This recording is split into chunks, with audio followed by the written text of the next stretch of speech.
The mimosas had been flowing. My sister Isabella was posting photos to Instagram. #family success, #real estate wins. The restaurant smelled of truffle oil and quiet money, the kind of place where waiters materialized silently and bills arrived in leather folders. Mother had chosen it specifically for the announcement, booking the private room with the view of the harbor. 2.5 million, Dad repeated, sliding the purchase agreement across the white tablecloth until it hit the stem of my water glass. All cash offer. No contingencies. Closes in 21 days. Isabella leaned over to look. That's actually under market value, isn't it? The penthouse next to yours sold for 2.8 last year. We priced it to move quickly, Mother said, her tone suggesting this was sound business strategy rather than what it actually was. Your father and I have been managing that property for years while you've been occupied with your little nonprofit work. The little nonprofit work. The one that housed 43 formerly homeless veterans in transitional housing across 3 buildings I actually owned. The one where I worked 60-hour weeks for a salary of $48,000 when I could have made $240,000 in corporate real estate. But those numbers weren't relevant to my family's narrative. When did you list it? I asked quietly. 3 weeks ago. Dad's voice carried that familiar edge of impatience, the one that said I should be grateful, not questioning.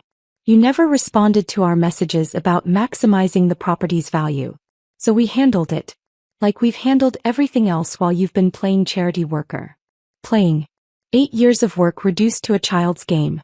I remembered the day I bought that penthouse. 7 years ago. I was 26, fresh off my first major property flip, holding a cashier's check for the down payment. Dad had laughed, actually laughed, and said, "Sweetheart, downtown penthouses aren't for girls who major in social work. You'll be eaten alive by property taxes." I bought it anyway. Paid cash within 3 years. The waiter appeared with more coffee. I waited until he left. Who's the listing agent? Marcus handled it, Mother said, referencing my brother. He just got his real estate license. This is an excellent opportunity for him to build his portfolio. Marcus, who'd failed the licensing exam twice. Marcus, who'd asked to borrow $15,000 last year for business expenses, that turned out to be a trip to Ibiza. Marcus, who wasn't at this brunch because he was showing the property to the buyers for their final walkthrough. The inspection is scheduled for Friday, Dad continued. Buyers are pre-approved, earnest money is in escrow. This is happening, Camila. We're doing you a favor. That penthouse has been a burden on you for too long. A burden. The property I'd renovated myself, learning to install crown molding from YouTube videos at 2 a.m. The home office where I'd written 17 successful grant applications. The rooftop terrace where I'd celebrated 3 years sober alone, because my family said my sobriety anniversary wasn't worth attending. Isabella's phone buzzed. Marcus says the buyers love it. They're already talking about knocking down walls for an open concept. My walls. My home. Being discussed like it was already theirs. I pulled out my phone, opened my email. There it was, buried in my spam folder where I'd filtered all messages from my family 6 months ago, regarding your property at 847 Meridian Tower. Not a request. A notification. The real estate board investigators' call came 3 days later. Tuesday morning, 9:47 a.m. I was in my actual office, the nonprofit's headquarters in a building I'd purchased and renovated in the warehouse district, reviewing budget reports when my phone rang. Ms. Rivera? This is Detective Sarah Chin with the Real Estate Regulatory Division. I need to ask you some questions about 847 Meridian Tower, Unit PH2. The coffee in my cup had gone cold. Outside my window the city moved. Cars, people, the construction crane on the new affordable housing development I'd quietly funded. Life continuing, oblivious. I'm aware of the property, I said carefully. Are you aware it's currently listed for sale at $2.5 million? I became aware 4 days ago. Pause. The sound of papers shuffling. Ms. Rivera, according to county records, you are the sole owner of this property. Deed recorded November 2018, no liens, no co-owners. Yet the listing agreement shows Marcus Rivera as the authorized agent with power of attorney to sell. Did you grant this power of attorney? The room felt smaller. Colder. No. Did you sign any documents authorizing the sale of this property? No. Did you authorize your brother to obtain his real estate license using your properties as portfolio examples? I hadn't known about that. No. Detective Chen's voice shifted, became more formal. Ms. Rivera, I need you to come to our offices this afternoon. Bring your original deed, any documentation of ownership, and any communications with your family regarding this property. We're opening a formal investigation into fraudulent conveyance and unlicensed real estate activity. I'd spent 8 years believing that if I just succeeded enough, achieved enough, proved my worth enough, my family would finally see me. But their narrative was more important than my reality. I'd been feeding the slot machine of their approval, convinced the jackpot of love was mathematically inevitable. It wasn't. It never had been. The gambler's fallacy applied to family. The sunk cost of blood relation. That afternoon I sat across from Detective Chen in an office that smelled of burned coffee and printer toner. She was younger than I'd expected, maybe 35, with reading glasses pushed up into her dark hair and a wedding band that caught the fluorescent light. "Walk me through the purchase," she said, recording device on. I did. The entire history. How I'd saved the down payment through my first property flips. How Dad had said I was playing real estate investor and would lose everything by 30. How I'd bought the penthouse for $1.8 million, paid it off in 3 years through strategic property management of my other holdings. How my family had never once visited the home I'd created. Detective Chen took notes, her pen moving steadily across the legal pad. When I finished, she sat back. "Your brother filed the power of attorney with the county clerk 3 months ago. The signature is remarkably good, I'll give him that. But ink dating shows the document was created last month using ink released in March 2025, yet it's dated November 2018. The notary seal is fraudulent. The notary named died in 2022. My hands had gone cold. How far did the sale get? She opened a thick folder. Listing went live 3 weeks ago. 6 showings. 3 offers. Your parents accepted one. All cash $2.5 million from a couple relocating from Seattle. Earnest money of $50,000 is in escrow. Inspection was scheduled for last Friday, which is when our office was alerted. Alerted by whom? Detective Chen smiled slightly. The buyer's agent noticed the listing agent's name, Marcus Rivera, was also listed as the seller's brother on the property disclosure form. She thought it was odd that the actual owner wasn't involved in a multi-million-dollar transaction. She called us. A stranger had protected my home more than my own family. The buyers are devastated, Detective Chen continued. They'd already given notice on their rental, hired movers, enrolled their kids in the downtown school. But they're victims here too. Your family defrauded everyone involved. She pulled out more documents. We pulled Marcus's licensing file. He used photographs of your penthouse. Interior photos he must have taken without permission, as part of his portfolio to obtain his license. He claimed he had extensive experience managing high-value residential properties. The review board is already moving to revoke his license permanently. He never managed anything, I said quietly. I manage everything. My nonprofit operates 3 buildings providing transitional housing. We've housed 43 veterans over 6 years. 91% success rate transitioning to permanent housing. But my family calls it playing charity worker. Detective Chen's expression shifted. Recognition. Wait. Camila Rivera. You're the C. Rivera who donated the anonymous $500,000 matching grant to the Veterans Housing Initiative last year. I nodded. My brother used your program. Marine Corps Iraq War veteran. He's been in permanent housing for 14 months now because of your organization. She paused, her professional demeanor cracking slightly. Your family tried to steal from someone who's saved lives. The investigation moved with procedural precision. Each step was its own small devastation for my family, its own quiet vindication for me. Step 1. Detective Chen's team pulled all financial records. Every property I owned, 8 buildings total, including the 3 housing my nonprofits programs. Total portfolio value, $14.2 million. My salary from the nonprofit, $48,000 annually. The math told the story my family had refused to see. Step 2. Handwriting analysis. The forensic examiner's report came back with 99.3% certainty that the power of attorney signature was forged. Marcus had practiced, you could see that in the document. But he'd used too much pressure on the downstroke of the R, a tell that proved it wasn't my hand.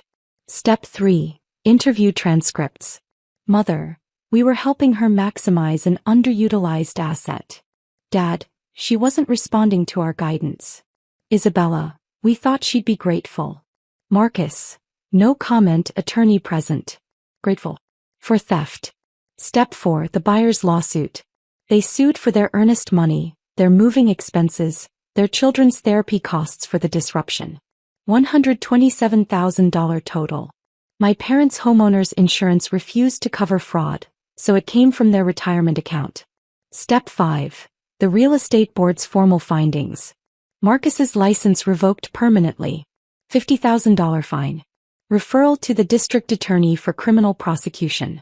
Step 6. My civil suit. I sued for attempted theft, emotional distress and defamation. All those years of playing charity worker, documented in emails, texts, holiday cards where they'd mocked my little nonprofit hobby in writing. Step 7. The DA's review. Wire fraud because they'd planned to receive money across state lines from the Seattle buyers. Forgery. Identity theft. The charges carried 2 to 7 years per count. Step 8. The plea negotiations. Marcus took a deal 18 months, eligible for parole in 9. Mother and dad as co-conspirators, got probation and community service. 300 hours each. Court-ordered restitution of $180,000 for my legal fees and emotional damages. Step 9. The enforcement. Immediate. The judge's order included a clause requiring monthly payments garnished directly from their pensions. The court notes with particular dismay that the defendants attempted to profit from their daughter's compassionate work housing vulnerable veterans while simultaneously demeaning that work as frivolous. This demonstrates a stunning moral bankruptcy. Step 10. Appeals denied. 3 times. The evidence was too clear, the fraud too obvious. The ghost ledger came later, after the legal proceedings ended. I created an actual spreadsheet, titled it The Invisible Cost, and filled it in during 3 sleepless nights. Item 1. Every Sunday dinner where they discussed Isabella's marketing job or Marcus's entrepreneurial ventures, but changed the subject when I mentioned housing another veteran. Cost 43 occasions. 43 times my life's work was too boring to discuss. Value. Professional recognition never recovered. Item 2. My 30th birthday. Mother had said, still playing with those charity projects? When are you going to get a real job? In front of her entire book club. Cost. Dignity. 1 public humiliation. Non-refundable.